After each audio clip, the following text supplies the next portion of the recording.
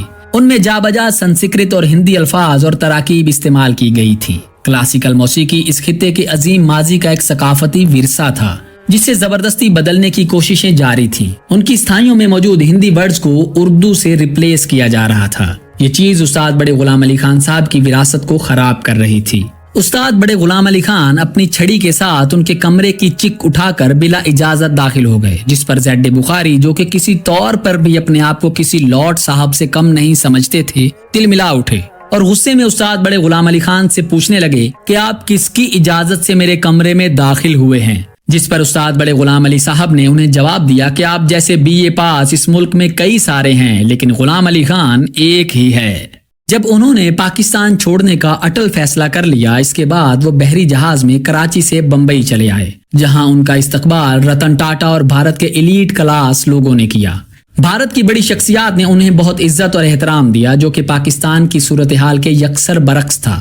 بڑے غلام علی صاحب کے فن سے متاثر ہو کر بھارت کے وزیر اعظم جواہر لال نہرو بھی ان کی بہت عزت کرتے تھے۔ جب نہرو کسی محفل میں ہوتے اور وہاں استاد بڑے غلام علی خان صاحب آ جاتے تو نہرو ان کے ادب میں کھڑے ہو جاتے تھے۔ استاد بڑے غلام علی خان کو بمبئی کے اس وقت کے وزیر اعلیٰ مورارجی دیسائی کی مدد سے ہندوستانی شہریت دی گئی۔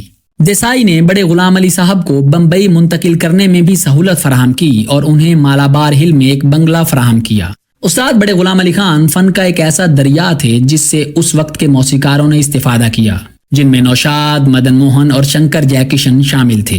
انہی دنوں کے آصف اپنی شہرہ آفاق فلم مغل اعظم بنانے میں مصروف تھے۔ فلم کے موسیقار نوشاد تھے۔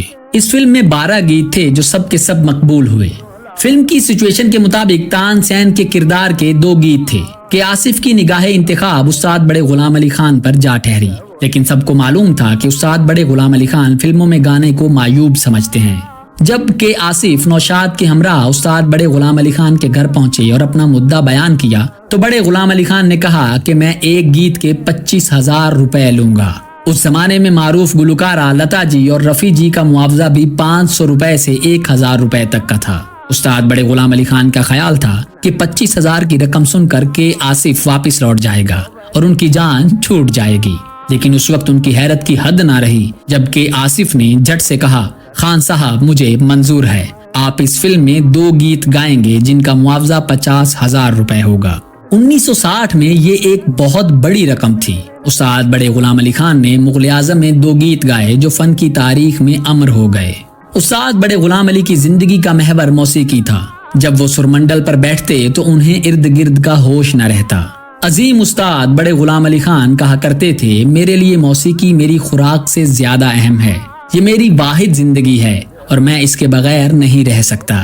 میں موسیقی کے بغیر جینے سے زیادہ اپنے ہونٹوں پر گانا لے کر مرنا پسند کروں گا۔ ایک وقت ایسا تھا کہ بڑے غلام علی صاحب کے گال پر رسولی ہو گئی تھی۔ وہ کافی اس بارے میں پریشان تھے۔ پھر ڈاکٹرز نے کہا کہ فکر کرنے کی کوئی بات نہیں ہے۔ خان صاحب کی رسولی کی پھر سرجری ہوئی۔ ڈاکٹرز نے ان کو منع کیا تھا کہ جب تک آپ کا زخم بھر نہیں جاتا آپ نے گانا نہیں ہے، لیکن بڑے خان صاحب کو یہ تھا کہ سرجری سے کہیں ان کی آواز تو خراب نہیں ہو گئی۔ یہ چیک کرنے کے لیے انہوں نے آواز لگائی، لیکن انہوں نے گایا۔ ڈاکٹرز کے منع کرنے کے باوجود وہ گاتے رہے، لیکن ماشاءاللہ سے ان کی آواز بالکل ٹھیک تھی۔ یہ انسیڈنٹ شو کرتا ہے کہ وہ اپنے میوزک اور آواز کی کتنی کیئر کرتے تھے اور وہ کتنے اس سے مانوس تھے۔ وہ اپنی گائیکی کی بہت سنبھال کرتے تھے۔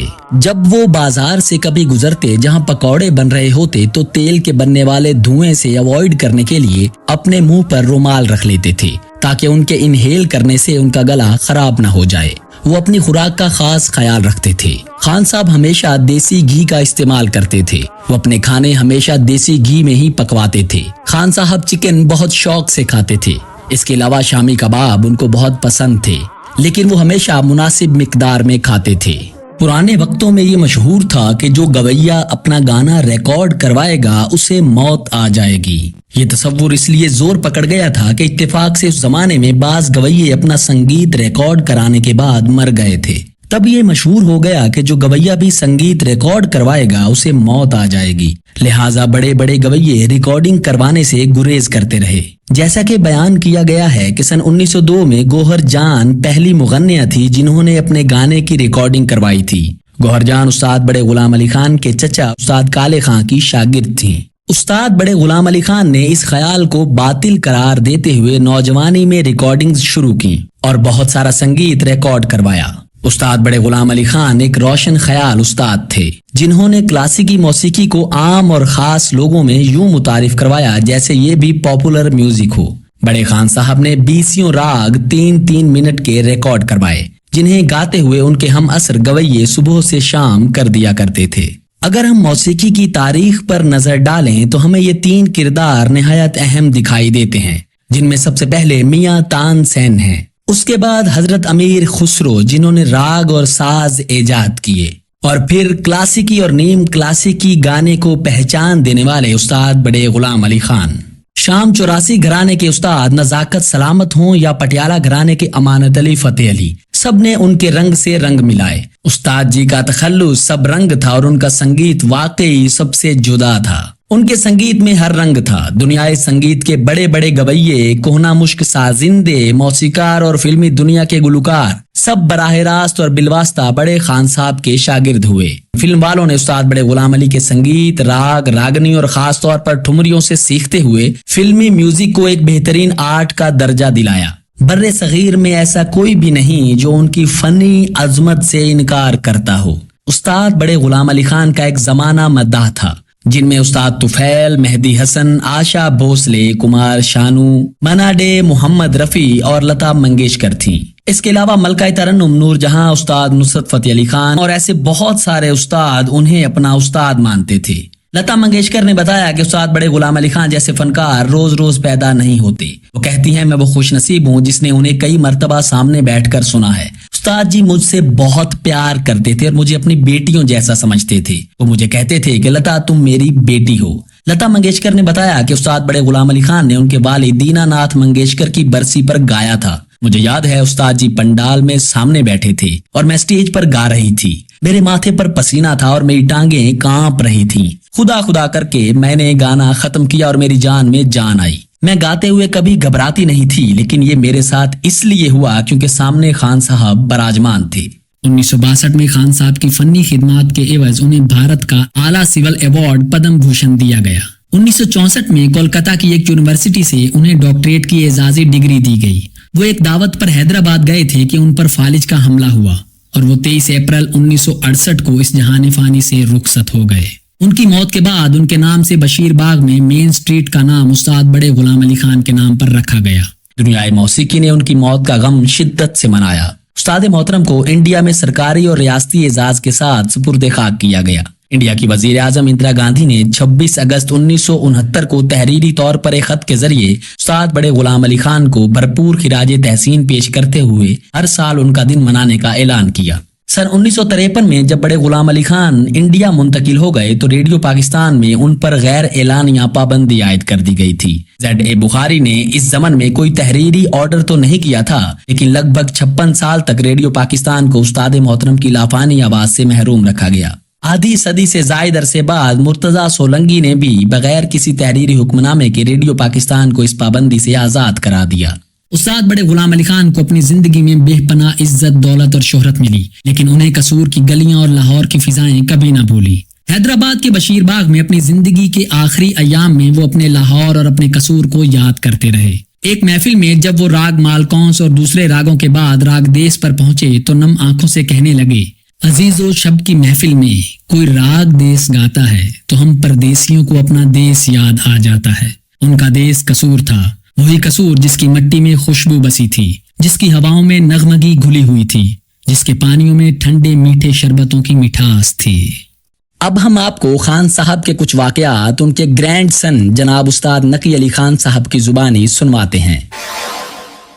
السلام علیکم جی، میں ہوں singer Naqi Ali Khan, grand son of Ustad Bade Ghulam Ali Khan صاحب، اور میں آج آپ لوگوں کے ساتھ ایک بہت خوبصورت یادیں ہیں جو شیئر کرنا چاہتا ہوں اپنے گرینڈ فادر استاد بڑے غلام علی خان صاحب کی، کہ دادا جی جو تھے وہ بہت اچھے استاد، بہت اچھے گائک تھے خیال گائکی کے، اور اس کے ساتھ ساتھ وہ بہت ایک kind hearted, soft hearted personality تھے، شخصیت تھے، اور ان کو بزرگان دین سے بے انتہا محبت تھی، اور وہ اپنے مرشد چاند پیر سرکار کے بہت چاہنے والے، ماننے والے تھے، اور پیر اصغر علی شاہ جو ان کے والد تھے ان کے، اور چاند پیر سرکار کی بہت دعا تھی ہمارے دادا استاد بڑے غلام علی خان صاحب کو، اور پیر اصغر علی شاہ صاحب کی بھی، اور چاند پیر سرکار جو گیلانی سید ہیں، اور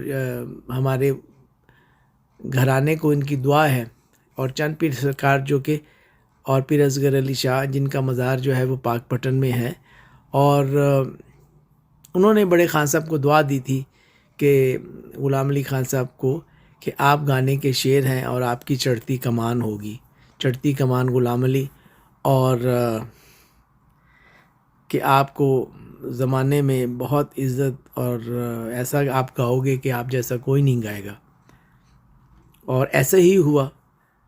بڑے خان صاحب کی ریاضت کے ساتھ ساتھ ان کو اللہ مولا پنجتن پاک کی کرم نوازی کے ساتھ ساتھ ان کے اپنے مرشد سید پیر چاند پیر سرکار کی بہت دعائیں تھیں، اور پیر اصغر علی شاہ صاحب کی، اور انہوں نے ایک بڑے خان صاحب کو خاص ایک جو ہے وہ تاکید بھی کی تھی، اور ایک حکم بھی دیا تھا کہ آپ نے زندگی میں کبھی بھی بائی ایئر سفر نہیں کرنا۔ نہ معلوم یہ بزرگان دین کی باتیں انہیں کوئی معلوم ہے، یہ رمزیں وہی جانتے ہیں کہ ایسا انہوں نے کیوں کہا۔ بہرحال تو اس کی بہت ہمیشہ سے خان صاحب جی نے، بڑے خان صاحب بڑے غلام علی خان صاحب نے، میرے گرینڈ فادر نے اس بات کو ہمیشہ مانا اور نبھایا۔ دیکھیے کہ ان کو 50s اور 60s میں بہت پروگرامز کی ابراڈ جانے کے لیے آفرز ہوتی تھی، لیکن خان صاحب جی ہمیشہ ان کو ریجیکٹ کر دیتے تھے، اور کہتے تھے جی میں معذرت چاہتا ہوں، کیونکہ میں بزرگان دین کی روضوں کے اوپر سے جہاز میں بیٹھ کے گزروں گا تو وہ بے حرمتی ہوگی، اس وجہ سے وہ کبھی بائی ایئر ٹریول نہیں کرتے تھے۔ لیکن اس کے پیچھے ایک یہ بھی راز تھا کہ وہ ان کے مرشد چاند پیر سرکار نے انہیں منع کیا تھا کہ آپ نے بائی ایئر سفر نہیں کرنا۔ اسی وجہ سے وہ جب پاکستان سے 50s میں ہندوستان گئے ہیں تو وہ بائی ایئر نہیں گئے تھے، بلکہ شپ کے ذریعے گئے تھے کراچی سے، اور اسی طرح ان کا یہ زندگی کا سفر جو ہے وہ موسیقی کے ساتھ ساتھ اسی طرح جاری رہا، بزرگان دین سے محبت کرتے ہوئے۔ اور بڑے خان صاحب کا فرمانا تھا کہ جو لوگ سر سے پیار کرتے ہیں، یہ ان کی سب سے بڑی نشانی ہے کہ وہ ظالم نہیں ہوتے، اور کسی کا برا نہیں کرتے، اور کسی کے لیے جو ہے وہ کسی طرح کی بھی کوئی مشکل پیدا نہیں کرتے۔ تو بڑے غلام علی خان صاحب فقط آرٹسٹ ہی بہت اچھے نہیں تھے، بہت اچھے انسان بھی تھے میرے گرینڈ فادر، بہت رحم دل اور بہت جینرس بھی تھے۔ ان کے اتنے واقعات ہیں کہ اب بندہ اگر بیان کرنے لگے تو وقت جو ہے وہ تھوڑا پڑے گا اس کے لیے۔ تو یہ ایک معلومات تھی جو میں آپ سے شیئر کرنا چاہتا تھا۔ اور دوسرا یہ کہ بڑے غلام علی خان صاحب 23 اپریل 1968 کو حیدرآباد دکن میں ان کا انتقال ہوا تھا، اور بہت وہاں پہ اس وقت ان کے جنازے کے ساتھ، فیونرل کے ساتھ کمنٹری ہوئی تھی، بہت لوگوں نے دکھ کیا، اور وہ ایسا ایک وقت تھا اور ایسی ایک سیڈ بات ہوئی جس کا کہ آج بھی ہمیں سوچ کر کے دکھ ہوتا ہے، لیکن جو دنیا میں آیا اس نے جانا بھی ہے۔ ان کا فن جو ہے وہ زندہ ہے، اور ان کے فن سے جو ہے ان کا نام ہمیشہ زندہ رہے گا۔ اور بڑے غلام علی خان صاحب نے فقط گایا ہی نہیں، اس گانے کو بہت خوبصورت بنایا، اور ہمارے گھر کو بزرگان دین کی بہت دعائیں ہیں، جیسے ہمارے گریٹ گرینڈ فادر بابا فاضل پیر داد جو غزنی افغانستان سے آئے تھے اور قصور میں سیٹل ہوئے تھے، اور ان کو بھی بابا بلے شاہ سرکار کی دعائیں تھیں۔ اسی طرح ہمارے بزرگوں کو بھی دعائیں ہیں اور دعائیں تھیں۔ اسی طرح مجھے میرے بابا جی سید مشکور حسین گیلانی سرکار جو شیخو شریف والے ہیں، وہ ہمارا مرشد خانہ ہے وہ سادات، اور ہمیں اس گھر کی دعائیں ہیں۔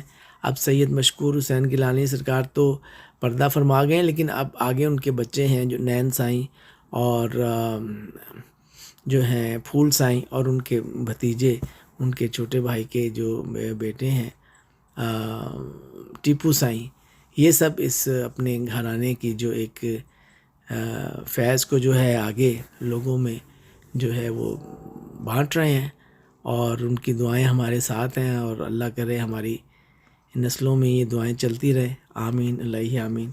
اور آپ لوگ خوش رہیں، مجھے امید ہے کہ آپ اس انفارمیشن سے مستفید ہوں گے۔ بہت شکریہ۔